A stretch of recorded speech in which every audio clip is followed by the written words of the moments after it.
Welcome to Art History Monday, where you get to learn about the history of art. Let's go. On today's episode of Art History Monday, I thought I'd bring you guys into a little special place I like to call collection storage. It's where we store most of the art that's not on display out in the galleries, and it has all the pieces that I'm going to talk to you about today that correspond with the Dutch Golden Age of art. The Dutch Golden Age was the economic, artistic, and cultural pinnacle of Dutch culture.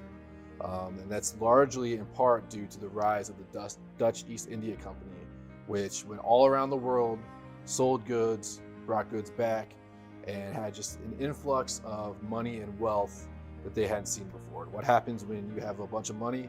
You start to buy and invest in art, and you start to support local artists, which was exactly what they did. Big names like Rembrandt, Vermeer, the Bruegels, kind of come out of this era of art, and a large part of that is due to the formation of the St. Luke's Guild. They standardized the quality quality and standard of art being made.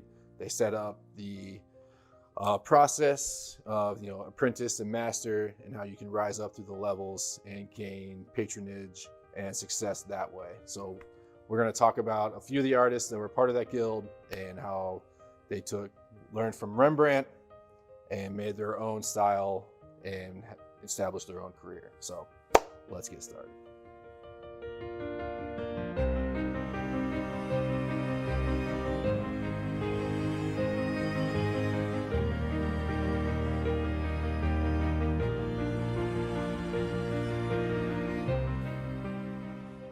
Rembrandt was one of, if not the greatest painter to ever live. And that's something I will stand by 100%. If you ever have the chance to get up close to one of his actual oil paintings, just look at how intricate and layered and complex his brushstrokes are.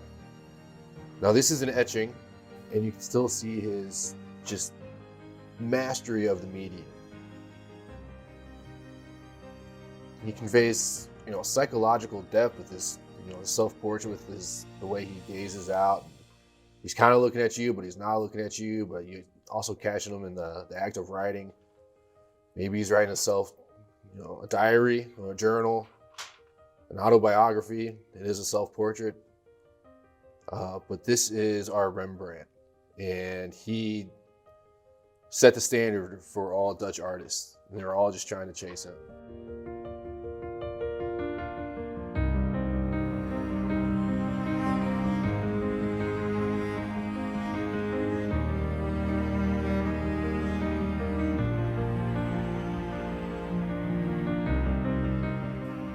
Shortly after his apprenticeship to Rembrandt ended, Mr. Nicolas Maes left his teacher and just kind of developed his own style. He went to a more refined, elegant approach rather than kind of the dark, intense, drama-filled canvases that you'll find at Rembrandt.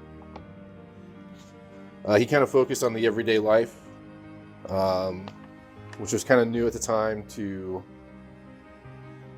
go in the opposite direction of nobility scenes, royal, religious, biblical.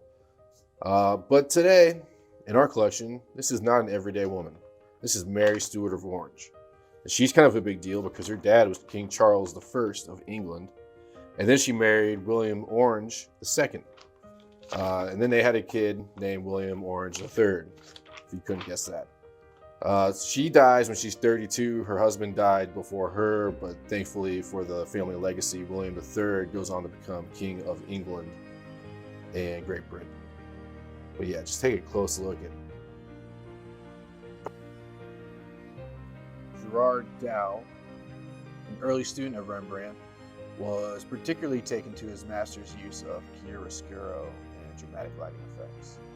However, as he got older and started to develop on his own, he developed a more refined approach, but still kept his master's use of an intricate and complex brushstroke. He also stuck to his master's use of depicting interior genre scenes, which we see here. We see this woman handing looks like a dead chicken to another woman, perhaps to get cooked later. You can see this woman in the middle is doing chores. See a laundry basket to the bottom right. Looks like she's doing something in her lap. You can see this little dog on the left. Well, what stands out in this picture to me is something you'd find a lot in Dutch work of the time, and that's this image in the back that could be a map or another painting of a maritime scene, ships out at sea, maybe a naval battle, something like that. But that is in reference to the Dutch East India Company. You'll find this a lot in Dutch paintings at the time, like I said, but this just shows how much of an impact the Dutch East India Company had on Dutch culture at the time, and how they're largely responsible for the accumulation of wealth that allowed this, the Dutch culture to start collecting and supporting artists. All right, everybody, that is the conclusion of today's Art History Monday. I hope you enjoyed looking at the paintings, and we hope to see you next week.